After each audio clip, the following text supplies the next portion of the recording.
कभी सोचा है उपासना का असल मतलब क्या है?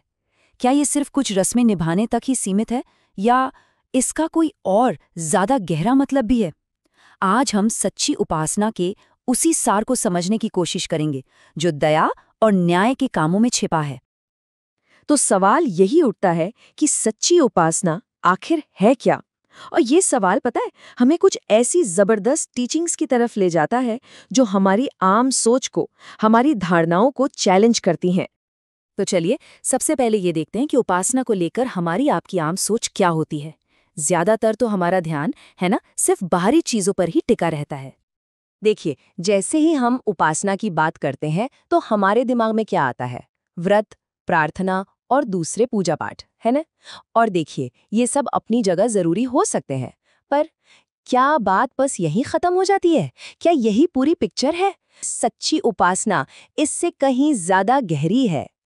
और बस यहीं पर एक बहुत पुराने नबी की आवाज सामने आती है। एक ऐसी आवाज जो हमारी सोच को एक बिल्कुल नया मोड़ देती है और हमें इन बाहरी दिखावों से बहुत आगे ले जाती है। यशाया नबी के जरिए ईश्वर एक सवाल पूछते हैं और सवाल ये है कि जिस उपवास से मैं खुश होता हूं, क्या वो ऐसा नहीं है? अब ये सवाल ऐसा है जो हमें रुककर सोचने पर मजबूर कर देता है कि हम कर क्या रहे हैं। तो यहाँ ना दो तरह के उपवासों का एक जबरदस्त कॉन्ट्रास्ट दिखता है। एक तरफ है वो पारंपरिक उपवास जो हम सब जानते हैं, एक बाहरी रस्म, और दूसरी तरफ है वो उपवास जो ईश्वर को पसंद है। और वो क्या है? वो है दया से भरे काम। मतलब ये सिर्फ खाना पीना छोड़ने से कहीं कहीं ज्यादा बड़ी बात है। तो फिर सवाल ये है कि ईश्वर का चुना हुआ ये उपवास आखिर दिखता कैसा है? ये पूरी तरह एक्शन पर आधारित है। अन्याय की जंजीरें तोड़ना, जो दबे कुचले हैं उन्हें आजादी दिलाना, भूखे लोगों के साथ अपना खाना बांटना, बेघर लोगों को छत देना और जिसे जरूरत है उसे कपड़े देना, ये सब असल काम है, दया से भरे काम। अच्छा, और जब कोई इस तरह की सच्ची उपासना करता है तो उसका नतीजा क्या होता है? यशाया बताते हैं कि जब हम इस तरह से दूसरों के लिए प्यार दिखाते हैं तो हमारी रोशनी अंधेरे में भी चमकेगी और हम एक ऐसे हरे भरे बाग की तरह हो जाएंगे जिसमें पानी की कोई कमी नहीं और जिसका रास्ता खुद ईश्वर दिखाते हैं। तो ये जो एक हरे भरे बाग जैसी जिंदगी की बात हो रही है, ये आती कहाँ से है? ये सिर्फ बाहरी कामों से नहीं आती। इसका कनेक्शन एक बहुत ही गहरी अंदरूनी हालत से है जिसे धर्मी का मार्ग या नेक लोगों का रास्ता कहा गया है। देखिए, भजन संहिता में हमें एक ऐसे ही धन्य इंसान की तस्वीर मिलती है और ये वो इंसान है जो सिर्फ मजबूरी में नियम नहीं मानता। नहीं, वो तो ईश्वरीय विधान में, डिवाइन लॉ में खुशी ढूंढता है और दिन रात उस पर मन लगाता है, सोचता है। कितनी खूबसूरत तस्वीर है ये। सोचिए, एक ऐसा इंसान जो ईश्वर के विधान में खुश है, वो पानी के स्रोत के पास लगे उस पेड़ जैसा हो जाता है जिसकी जड़ें बहुत गहरी हैं, जो जिंदगी की बड़ी से बड़ी आंधी में भी अपनी जगह खड़ा रहता है और सही वक्त आने पर फल भी देता है। तो यहाँ पर ना दो रास्ते बिल्कुल साफ साफ दिखाई देते हैं। एक रास्ता है मजबूती और जिंदगी का, जिस पर ईश्वर की नजर बनी रहती है, और एक दूसरा रास्ता है जो सिर्फ बर्बादी की तरफ जाता है। दोनों में जमीन आसमान का फर्क है।